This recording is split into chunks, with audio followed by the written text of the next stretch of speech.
Perkenalkan, saya Asifa Cipta Lestari. Pada video kali ini kita akan membahas tentang 3 materi. Yang pertama ada hak asasi manusia, kedua kebutuhan warga negara, dan yang terakhir adalah globalisasi dan kerjasama antar bangsa.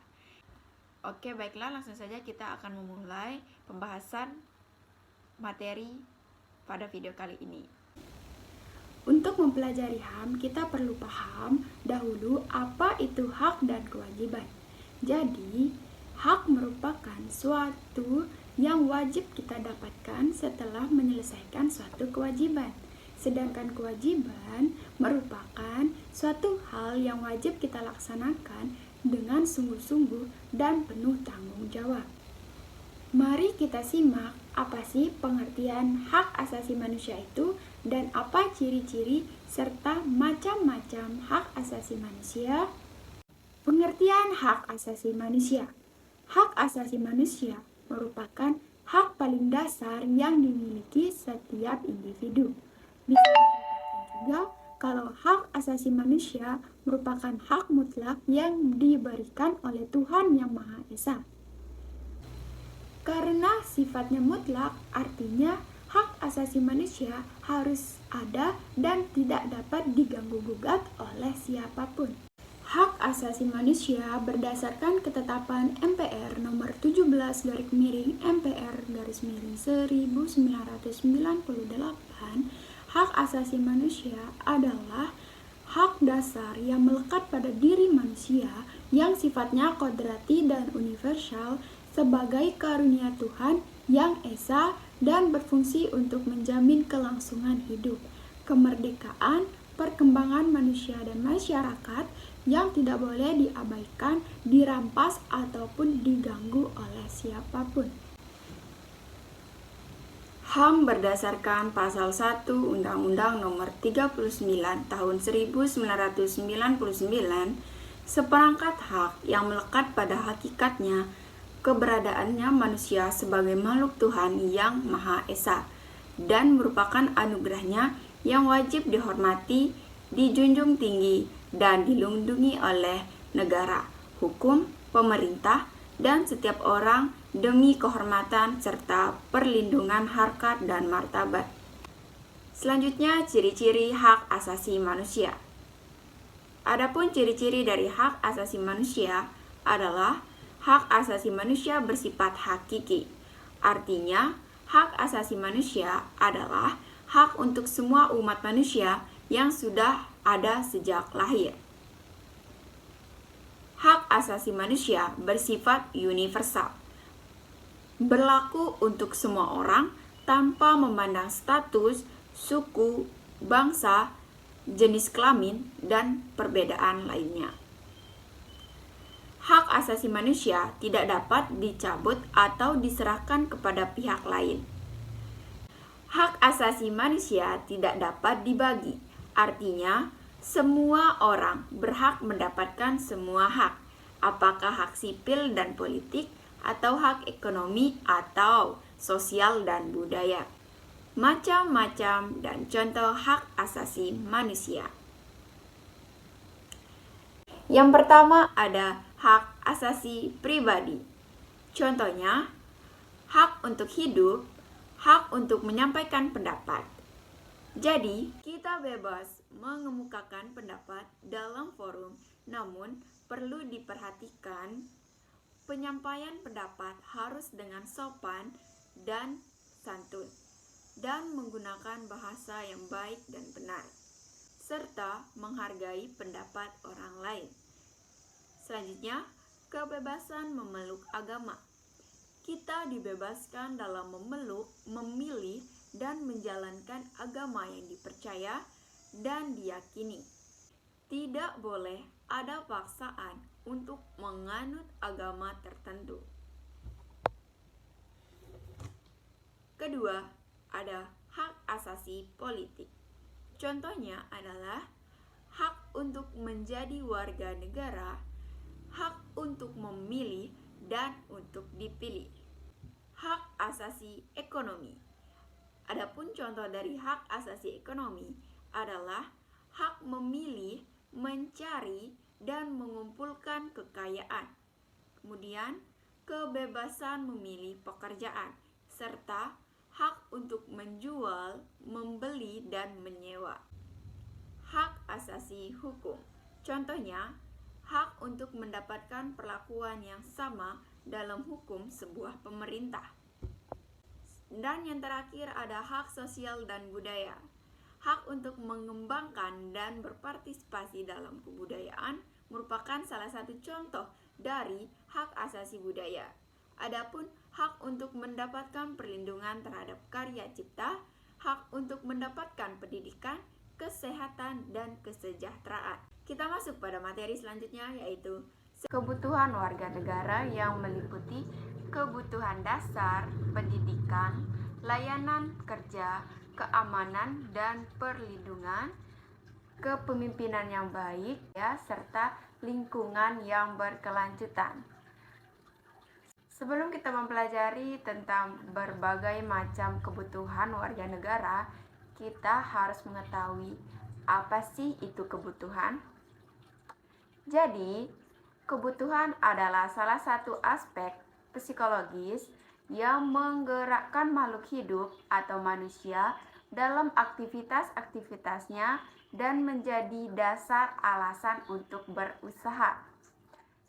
Sedangkan warga negara adalah individu yang secara hukum diakui dan diidentifikasi sebagai anggota dari suatu negara. Pada umumnya, status warga negara diberikan hak dan kewajiban tertentu kepada individu tersebut, seperti hak untuk memiliki identitas, hak untuk tempat tinggal dan kerja, serta kewajiban untuk tunduk pada hukum dan peraturan negara tersebut. Jadi, dapat kita simpulkan bahwa kebutuhan warga negara adalah segala sesuatu yang dibutuhkan warga negara untuk mempertahankan kehidupan serta untuk memperoleh kesejahteraan dan kenyamanan dalam hidup dan mempunyai hak dan kewajiban yang sama. Adapun macam-macam kebutuhan warga negara, kita mulai dari harga diri sebagai warga negara. Harga diri sebagai warga negara di suatu masyarakat merupakan harga diri, kesadaran akan keberadaan nilai yang diberikan kepada diri sendiri atau biasa disebut dengan kehormatan akan martabat. Kemudian kita akan bahas tentang kebebasan berorganisasi. Kebebasan berorganisasi adalah hak asasi manusia untuk memilih atau bergabung dengan suatu organisasi yang sesuai dengan hati nuraninya. Dan selanjutnya adalah kebebasan mengeluarkan pendapat. Jadi, setiap orang atau setiap individu memiliki hak untuk menyampaikan atau mengeluarkan pendapatnya. Adapun kebutuhan dasar warga negara antara lain makan dan minum. Warga negara membutuhkan gizi yang cukup untuk menjaga kesehatan fisik mereka. Makanya, setiap warga negara membutuhkan makan dan minum. Selanjutnya ada air bersih. Akses terhadap air bersih yang aman dan layak diminum sangat penting untuk kesehatan dan keberlangsungan hidup. Selanjutnya yaitu pakaian. Nah, warga negara membutuhkan pakaian yang sesuai untuk melindungi tubuh dari cuaca dan untuk menjaga martabat pribadi seseorang. Kemudian ada tempat tinggal. Setiap warga negara memiliki hak untuk memiliki atau memperoleh tempat tinggal yang aman dan layak dihuni. Dan yang terakhir adalah kesehatan. Akses layanan kesehatan yang berkualitas dan terjangkau termasuk perawatan medis, obat-obatan, dan vaksinasi. Nah, itulah beberapa kebutuhan dasar yang harus dimiliki oleh setiap warga negara. Kita lanjut kepada kebutuhan warga negara terhadap pendidikan. Jadi, menjamin akses pendidikan yang berkualitas untuk semua warga negara mulai dari pendidikan anak usia dini hingga pendidikan tinggi adalah Pendidikan yang baik dan merata akan memberikan kesempatan yang adil bagi semua warga negara dalam mengembangkan potensi mereka. Selanjutnya adalah kebutuhan warga negara terhadap lapangan kerja. Tentu saja, setiap warga negara membutuhkan lapangan kerja yang akan mendorong pembukaan peluang kerja yang memadai dan menciptakan iklim usaha yang kondusif bagi warga negara. Hal ini penting untuk mengurangi tingkat pengangguran dan peningkatan standar hidup warga negara. Ada keamanan dan perlindungan. Jadi, setiap warga negara ini perlu lingkungan yang aman dan dilindungi. Jadi, penyediaan lingkungan yang aman dan dilindungi warga negara dari kejahatan, kekerasan, ataupun konflik. Warga negara perlu merasa aman dan dilindungi oleh sistem keamanan yang efektif. Adapun beberapa upaya yang dapat dilakukan agar mewujudkan kehidupan yang aman dan damai. Yang pertama ada mengutamakan kepentingan negara, menghormati perbedaan suku, agama, adat istiadat, dan lain-lain. Yang ketiga adalah mematuhi peraturan yang berlaku. 4. Melaksanakan tugas dan kewajiban sebagai warga negara. Kelima, membina kerukunan dan mengembangkan sikap saling menghormati dan tanggang rasa. Dan yang terakhir adalah berjuang sebaik mungkin pada bidangnya masing-masing. Selanjutnya ada kepemimpinan yang baik. Setiap negara membutuhkan pemimpin yang baik yang dapat mendorong tata kelola pemerintah yang transparan, partisipatif, dan akuntabilitas. Dan yang terakhir adalah lingkungan yang berkelanjutan. Jadi, warga negara itu membutuhkan yang namanya lingkungan yang berkelanjutan.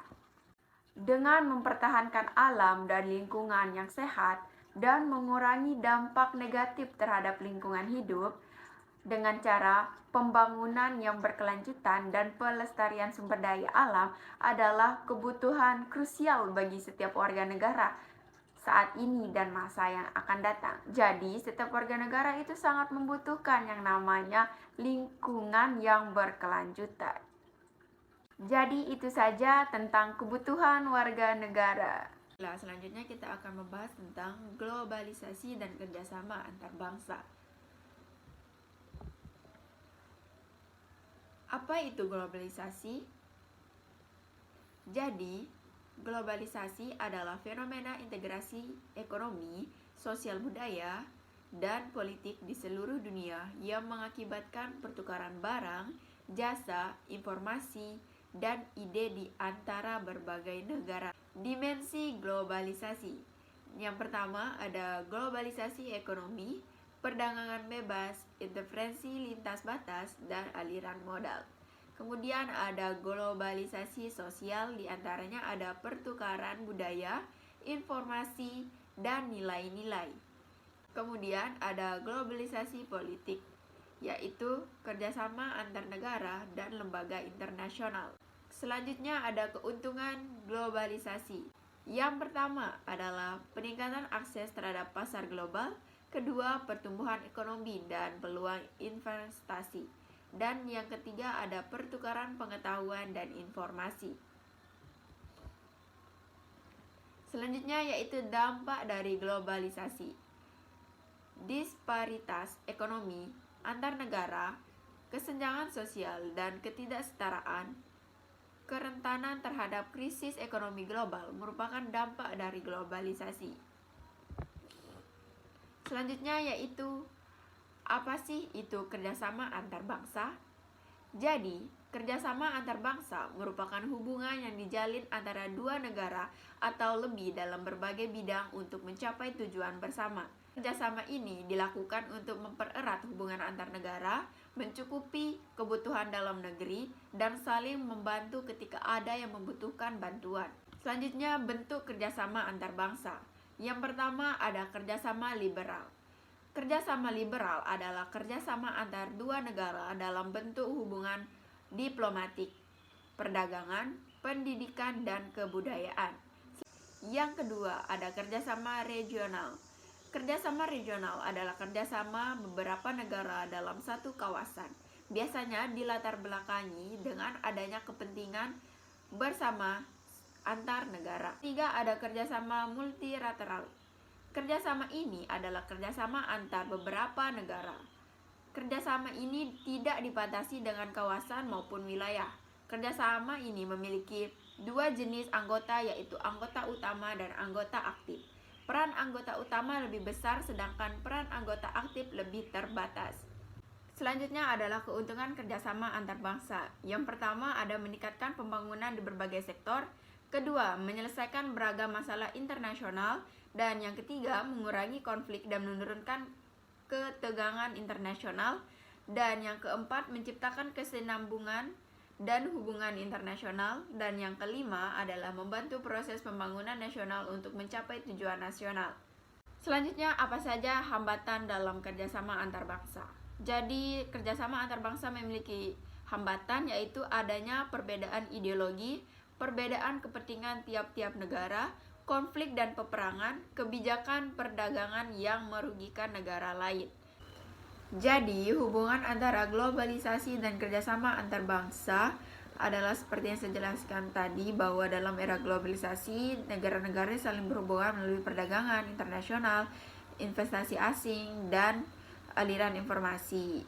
Hal ini mendorong untuk negara-negara untuk bekerja sama secara lebih intensif untuk mengatasi tantangan bersama seperti perubahan iklim, perdagangan internasional yang tadi, atau isu keamanan global. Jadi kerjasama antar bangsa menjadi penting dalam menghadapi dampak dari globalisasi. Negara-negara perlu bekerja sama untuk mengembangkan kebijakan yang mempromosikan pertumbuhan ekonomi yang berkelanjutan, melindungi lingkungan, atau memerangi masalah seperti kemiskinan dan ketidaksetaraan.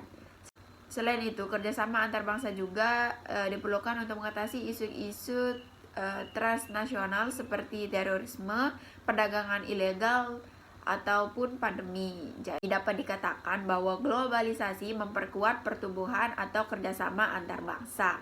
Sementara kerjasama antar bangsa dapat membantu mengelola dan mengarahkan dampak dari proses globalisasi itu sendiri.